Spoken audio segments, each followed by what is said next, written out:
Hi welcome back to my channel. ఈరోజు కథ miss అమ్మ 9వ భాగాన్ని వినేద్దాం. ఎప్పుడూ నీకు నచ్చింది నువ్వు అనుకోవడమేనా? అసలు ఏం జరిగిందో నీకు అక్కర్లేదా అని అడిగాడు నిఖిల్ సూటిగా. అవన్నీ మనం తర్వాత మాట్లాడుకోవచ్చు, నా బంగారానికి రక్తం కారుతుంది అని నిఖిల్ని పక్కకి నెట్టి బెడ్రూమ్లోకి వెళ్ళి ఫస్ట్ ఎయిడ్ కిట్ కోసం వెతుకుతూ లోపలికెళ్ళింది లిఖిత. అభి దెబ్బలకి డ్రెస్సింగ్ చేస్తూ అసలు ఇంత లోతుగా దెబ్బలు ఎలా తగిలాయి, ఆ గాజు పెంకులేంటి అని కోపంగా అడిగింది లిఖిత. అభి మౌనంగా ఉన్నా సరే తన కళ్ళ వెంట ధారాళంగా కారుతున్న నీటిని చూస్తూ కాసేపు ఏమీ అడగద్దు అన్నట్టు భుజం మీద చిన్నగా తట్టాడు నిఖిల్. సరే మేం బయలుదేరతాం అంది లిఖిత. జాగ్రత్త, ఏదైనా అవసరం ఉంటే చెప్పు, ఊరికే ఒక్కరితివే హైరాణ పడిపోకు అన్నాడు నిఖిల్. ఓకే బాయ్ అని అభిని తీసుకుని వాళ్ళ హాస్టల్కి వెళ్ళిపోయింది లిఖిత. హాస్టల్కి వెళ్ళగానే వాష్రూంలోకి వెళ్ళిపోయి షవర్ ఆన్ చేసి ఏడుస్తూ కూర్చుండిపోయింది అభి. ఒక క్షణం తన జీవితం ఎటు వెళ్తుందో, తను తీసుకున్న నిర్ణయం తనని ఎక్కడ నించోబెట్టిందో, అసలు తన వాళ్ళ ముందు తల ఎలా ఎత్తుకోవాలో అర్థం కాక సతమతమైపోయింది అభి. 3 గంటలవుతున్న అభి బయటికి రాకపోవడంతో డోర్ నాక్ చేసింది లిఖిత. లోపల నుండి ఎటువంటి సౌండ్ రాకపోవడంతో భయం వేసి డోర్ నెట్టింది లిఖిత. తడి బట్టలతో షవర్ కింద సొమ్మసిలి పడిపోయినది అభి. అయ్యో అని గాబరాగా పరిగెత్తి షవర్ ఆపి అభిని కదిపి బలవంతంగా లేపి బెడ్ మీద పడుకోబెట్టింది లిఖిత. అభిని అక్కడి నుంచి హాట్ వాటర్ తేవడానికి లేస్తూ ఉంటే గట్టిగా లిఖిత చేయి పట్టుకుని వెళ్ళొద్దు అని ఏడ్చింది అభి. నేనెక్కడికి వెళ్ళడం లేదు, నీకు వాటర్ తీసుకుని వస్తాను అంది లిఖిత. వద్దు ప్లీజ్, నాకు చాలా భయంగా ఉంది, నువ్వెక్కడికి వెళ్ళకు, నా దగ్గరే ఉండు అని గుక్క పెట్టి చిన్నపిల్లలాగా ఏడుస్తుంది. ఏమైంది అభి, ఎందుకు అంతలా భయపడుతున్నావు అని అభిని లేపి తడి జుట్టు ఆరబెడుతూ అడిగింది లిఖిత. నన్ను విక్రమ్ ఎవరికో అమ్మేశాడు, వాడు నన్ను రేప్ చేయబోయాడు, నేను తప్పించుకుని వచ్చేసాను. నన్ను విక్రమ్ లవ్ చేయలేదు అంట లిఖిత, నన్ను మోసం చేయడానికే ఇండియా నుండి రప్పించారట. ఈ ఒక్క రాత్రి కళ్ళు మూసుకో, లైఫ్ సెట్ అయిపోతుందని ఏదేదో మాట్లాడారు, నాకు చాలా భయం వేసింది అంది అభి ఏడుస్తూ. అభిని ఆ పరిస్థితిలో చూడగానే లిఖిత జాలేసింది. తనని దగ్గరికి తీసుకోగానే ఏడుస్తూ లిఖితని చుట్టేసి, నాకు చాలా భయంగా ఉంది, నేనేం తప్పు చేయలేదు, నన్ను ఎందుకు వాళ్ళందరూ అలా ఇబ్బంది పెడుతున్నారు. ఆ జెన్నీ అయితే నా డ్రెస్ మీద వైన్ వంపేసింది, తడి బట్టలతో కాఫీ షాప్లో కూర్చునుంటే అందరూ ఎలా చూశారో తెలుసా? మీ ఫ్రెండ్స్ వచ్చారు కదా, అతను తప్ప అందరూ నన్ను వేరే విధంగానే చూసి అసహ్యంగా మాట్లాడుకున్నారు నా గురించి అంది అభి ఏడుస్తూ. అయినా నేను క్యారెక్టర్ లేని దాన్ని కదా, అందుకే వాడెవడో పిలిస్తే నా వాళ్ళందరినీ మోసం చేసి వచ్చేసాను కదా అని అడిగింది అభి బాధగా. ఛీ, అదేం మాటలు అభి, నువ్వు బంగారం రా, నీలాంటి అమ్మాయిలు రేరుగా ఉంటారు. నీ నమ్మకం కోల్పోవడం వాడి దురదృష్టం. అయినా వాడొక వెధవ, వాడికి ఇలా కాదు చొప్పు తీసుకొట్టాలి రాక్షసుడు. అయినా ఇన్ని రోజులు ప్రేమ అని మోసం చేసి ఇప్పుడు ఇంకొకటి చేతిలో పెడతాడా? అసలు వాడిని నేను వదిలితే చూడు ముక్కలు ముక్కలుగా నరికేస్తాను అంది లిఖిత కోపంగా. ప్లీజ్ ఇది ఇక్కడితో వదిలే లిఖిత, అందులో నాదే తప్పు, అసలు నేను వాళ్ళని నమ్మకుండా ఉంటే బాగుండేది కదా. అయినా మన దగ్గర ఏం సాక్ష్యాలు ఉన్నాయని ఏదైనా చేయడానికి మొత్తంగా పిచ్చిదాన్ని అయిపోయాను అంది అభి కంటి నిండా నీళ్ళతో. అవన్నీ రేపు మాట్లాడుకుందాం బంగారం, నువ్వేమైనా తిని పడుకో, ఈ రోజుకి ఎంత నీరసంగా ఉన్నావో తెలుసా నీకు, ఇలా ఉంటే నీ హెల్త్ పాడైపోతుంది కదా అని కసురుతూ అభికి భోజనం తినిపించి పక్కనే పడుకోబెట్టి తను నిఖిల్కి ఫోన్ చేసి మాట్లాడడానికి వెళ్ళింది Likhitha. Thanks Nikhil, I am so sorry, నీకు తెలుసు కదా నా కోపం గురించి. అభికి నాకు పరిచయం 1 year అయినా సరే తను నా సొంత చెల్లిలాగా, తనకి ఏదైనా జరుగుతుందనే భయంలో అలా అరిచేస్తాను అంది అపాలజీగా. పర్లేదు బావగారిగా మరదల్ని చూసుకోవడం నాకేం ప్రాబ్లం లేదు, కాకపోతే మరదలి పిల్ల బాగా పద్ధతి టైప్ అనుకుంటా, అసలు ఎంత చెప్పినా బ్యాండేజ్ చేయడానికి ఒప్పుకోలేదు అన్నాడు నిఖిల్. ఏంటి వరుసలు కలుపుతున్నావు, నేనేం నీ ప్రపోజల్ యాక్సెప్ట్ చేయలేదు అంది లిఖిత. నీకు కష్టంలో అందరికంటే ముందు నేనే గుర్తొచ్చానంటే నాకు అర్థమైందిలే, నేను వెయిట్ చేసింది చాలు, వెళ్ళి మీ అమ్మ నాన్నగారితో మాట్లాడుకుంటాను అన్నాడు నిఖిల్. అతని మాటలకి నవ్వుకుంటూ thanks for coming in to my life Nikhil, ఈరోజు అభిని ఈ పరిస్థితిలో చూశాక నీలాగా నిజంగా ప్రేమించే వాళ్ళ మీద గౌరవం 100 రెట్లు పెరిగింది అంది లిఖిత. ఓ హలో మేడం, తగ్గండి, మరీ అంతలా పొగిడేస్తే నేను నైట్ భోజనం చేయను అన్నాడు నిఖిల్ నవ్వుతూ. సరే నిఖిల్, నేను రేపు ఫోన్ చేస్తాను, అభి భయపడుతుంది, నేను తన దగ్గరికి వెళ్తాను అని ఫోన్ పెట్టేసి అభి పక్కనే పడుకుని చెంప మీద విక్రమ్ కొట్టిన చోట నిమురుతూ బాధపడింది లిఖిత. పొద్దున్నుండి బాగా బిజీగా ఉండడంతో వెంటనే నిద్ర పట్టేసింది లిఖిత కూడా. ఆ తర్వాత రోజు తెల్లవారుజామునే నిద్ర లేవగానే పక్కనే అభి కనిపించలేదు లిఖితకి. వాష్రూమ్కి ఏమైనా వెళ్ళిందేమని కొంతసేపు చూస్తుంది కానీ అక్కడ కూడా లేకపోవడంతో రూమ్స్ అన్నీ వెతికింది లిఖిత.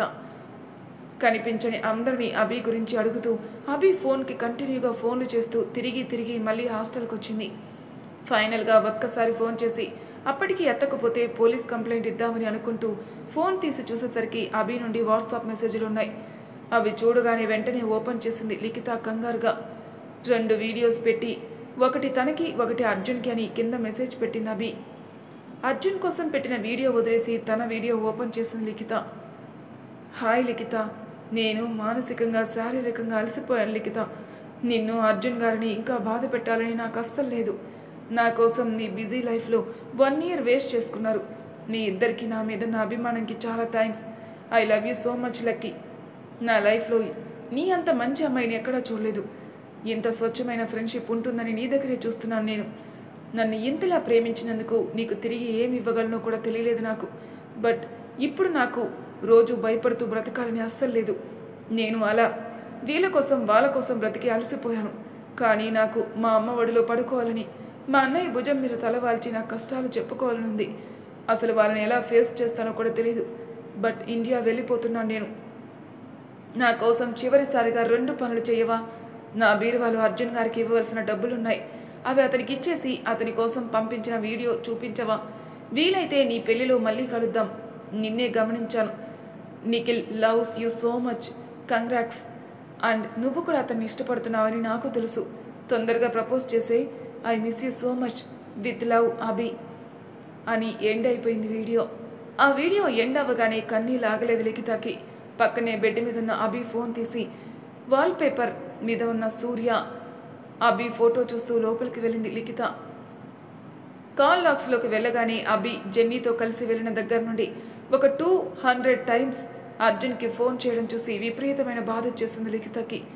అర్జున్ మీద అంత నమ్మకం ఎందుకు అభి నీకు అని మనసులోనే ప్రశ్నించుకుంటూ అభి చెప్పినట్టే అర్జున్కి ఫోన్ చేసి కాఫీ షాప్కి రమ్మని అర్జెంటుగా మాట్లాడాలని చెప్పింది లిఖిత.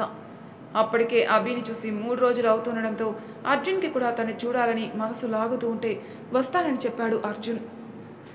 కాఫీ షాప్లో ఎదురుగా కూర్చున్న లిఖిత అర్జున్ మధ్య అస్సలు మాటలేవు. అర్జున్ కళ్ళు మాత్రం అభి కోసం వెతుకుతున్నాయి. 5 నిమిషాలు గడిచాక వాటర్ గ్లాస్ తాగి టేబుల్ మీద పెట్టి డబ్బులు తీసి అర్జున్కిచ్చి, నీ డబ్బులు అర్జున్, వీలైతే ఈ వీడియో కూడా చూడు అని అభి సెండ్ చేసిన వీడియో అర్జున్కి చూపించింది లిఖిత. అసలు ఆ వీడియో ఏంటో అర్థం కాక అయోమయంగా చూస్తూ ప్లే చేశాడు అర్జున్. హలో అర్జున్ గారు, విసిగించేస్తున్నాను కదా మిమ్మల్ని బాగా. సరేలేండి, ఇక మీదట అస్సలు విసిగించను. అసలు ఆ రోజు ఆ ఎయిర్పోర్ట్లో ఎందుకురా ఈ అమ్మాయిని కలిశానని మీరు రోజు అనుకుంటున్నారు కదా. ఆ రోజు మిమ్మల్ని కలిసింది నా లైఫ్లో మోస్ట్ మెమరబుల్ డే. ఇంత ఇంపార్టెంట్ పర్సన్ అవుతారని అస్సలు అనుకోలేదు నేను. Thanks for coming to my life Arjun garu. Thanks for all your help. Thanks for everything. నేను మళ్ళీ మిమ్మల్ని కలవను అంటే అస్సలు నచ్చట్లేదు నాకు. But I am leaving. మీ డబ్బులు తీసుకోండి లిఖిత దగ్గర. దీంతో మీ నా సంబంధం తీరిపోయింది కదా అర్జున్ గారు అని చాలా దీనంగా అడిగింది అభి కన్నీళ్లతో వీడియో కట్ చేస్తూ. నో, అప్రయత్నంగా పలికాయి అర్జున్ పెదవులు. అసలు ఆ ఫేస్ మీద దెబ్బలేంటి? అభి ఎక్కడా అని కంగారుగా అడిగాడు అర్జున్. అవన్నీ నీకు అనవసరం అర్జున్, ఇదిగో నీ డబ్బులు అని ఇచ్చేసి వెళ్ళిపోవడానికి లేచింది లిఖిత. లిఖిత ప్లీజ్, అభి ఎక్కడా అని అడిగాడు అర్జున్ అసహనంగా. లిటరలీ అర్జున్, నీకెందుకు చెప్పాలి?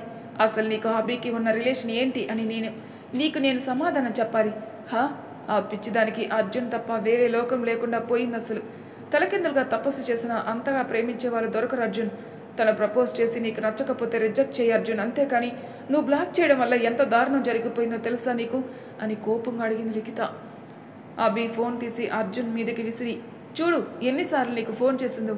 నీకు చేసినన్ని సార్లు వాళ్ళ అన్నయ్యకి కానీ చేసి ఉంటే తన పరిస్థితి ఇలా ఉండేది కాదేమో. అంతా నీ మీద నమ్మకం పెట్టుకున్నప్పుడు ఇంత చిన్న రీజన్కి తనని బ్లాక్ చేయాల నువ్వు అని అడిగింది లిఖిత. అసలు ఏం జరిగిందో చెప్పకుండా ఏదేదో మాట్లాడుతున్నావు ఏంటి లిఖిత? అసలు అభి ఏది అని అడిగాడు అర్జున్. ఇండియా వెళ్ళిపోయింది అంది లిఖిత. ఇండియానా? ఎందుకు? తనకి 10 డేస్లో ఎగ్జామ్స్ ఉంటే ఇప్పుడు ఇండియా ఏంటి అని అడిగాడు అర్జున్ కోపంగా. విక్రమ్ తనని ఎవరికో అమ్మేశాడు. వాడు తనని బలవంతం చేయబోయాడు. ఎలాగోలా తప్పించుకుంది. కానీ తను ఎంత భయపడిందో తెలుసా? రాత్రంతా వణుకుతూనే ఉంది. ఒళ్ళు కాలిపోయేంత జ్వరం అర్జున్. నాకు అస్సలు అది ఎలా ఉందో అర్థం కావడం లేదు అని బోరున ఏడ్చేసింది లిఖిత. అసలు అలాంటి మనిషిని ఎలా వెళ్ళనిచ్చావు లిఖిత అని అడిగాడు కోపంగా. నేను లేచేటప్పటికే వెళ్ళిపోయింది. ఎక్కడికి వెళ్ళిందో కూడా అర్థం కావడం లేదు. కళ్ళు మూసుకుంటే అభి సూసైడ్ చేసుకుంటున్న డ్రీమ్సే వస్తున్నాయి అర్జున్. చాలా భయం వేస్తుంది నాకు. వాళ్ళ అన్నయ్య అంటే పిచ్చిదానికి. అతని ఫేస్ చేయలేక ఏమైనా చేసుకుంటుంది అని నా ఆలోచనలు నన్ను ప్రశాంతంగా ఉండనివ్వడం లేదు వెక్కుతూ అంది లిఖిత. వాళ్ళ ఫ్యామిలీ నెంబర్స్ కూడా నాకు లేవు అర్జున్. తన ఫోన్లో నాకు పిచ్చెక్కుతుంది. దానికి ఏం అవ్వదు కదా అని అడిగింది బేలగా. ఛా, అలాంటిది ఏమీ జరగదు. నువ్వు టెన్షన్ పడుకు లిఖిత అన్నాడు. కానీ అతని మనసు లిఖిత కంటే 100 రెట్లు ఎక్కువ భయపడుతుంది. అసలు ఒక రకంగా అభి స్థితికి నువ్వే కారణం అన్నట్టుగా మనసు వాదిస్తుంటే ఒంటి నిండా దెబ్బలతో ఉన్న అభి రూపం కళ్ళల్లో నిండిపోయింది. మళ్ళీ తనని చూస్తే గానీ మామూలు అవ్వడం లేను అని అర్థమవుతుంటే ఇండియా వెళ్దామా అని అడిగాడు అర్జున్. వస్తావా అర్జున్ అని ఆశగా అడిగింది లిఖిత. అది తప్ప మన దగ్గర వేరే ఆప్షన్ లేదు. వాళ్ళ అడ్రస్ తెలుసా అని అడిగాడు అర్జున్. వాళ్ళది భీమవరం అర్జున్. వాళ్ళ అమ్మగారు అక్కడ ఫేమస్ మ్యూజిక్ టీచర్ అని అప్పుడు చెప్పింది. అక్కడ వాళ్ళని అడిగితే చెప్తారేమో అని కళ్ళు తుడుచుకుంటూ చెప్పింది లిఖిత. సరే ఆగు, నెక్స్ట్ ఫ్లైట్ ఎప్పటికో ఉందో చూస్తాను అని ఫోన్ తీసి టికెట్స్ బుక్స్ చేశాడు అర్జున్. ఈరోజు ఎర్లీ మార్నింగ్ నుండి మొత్తం 4 ఫ్లైట్లు వెళ్ళాయి లిఖిత. నాకు తెలిసి ఇంకొక 5-6 అవర్స్లో తన హైదరాబాద్లో దిగుతుంది. మనకి రేపు మార్నింగ్కి ఫ్లైట్ వెళ్తున్నాం కాబట్టి మనకు కూడా రేపు ఈ టైం అవుతుంది. అంతలోపు ఎలాగైనా అభికి ఎలాంటి పిచ్చి ఆలోచన రాకపోతే బాగుండు అనుకున్నాడు అర్జున్. అసలు తను ఇండియాకి వెళ్తుందని మనకేం తెలుసు అర్జున్? అక్కడికి వెళ్ళకపోతే అంది లిఖిత. హైదరాబాద్ ఎయిర్పోర్ట్లో నా ఫ్రెండ్ వర్క్ చేస్తున్నాడు. నేను అడిగాను వాడిని అభి నేమ్ ఉందని. కాకపోతే అక్కడ నుండి ఇంకెక్కడికి ఫ్లైట్ టికెట్స్ బుక్ చేసుకోలేదు. మేబీ అక్కడ దిగాక బుక్ చేసుకుని ఉంటుంది అనుకుంటా అన్నాడు అర్జున్. అయినా అభి దగ్గర ఇప్పుడు ఇండియా వెళ్ళేంత డబ్బులు ఎక్కడివి అని అడిగాడు అర్జున్.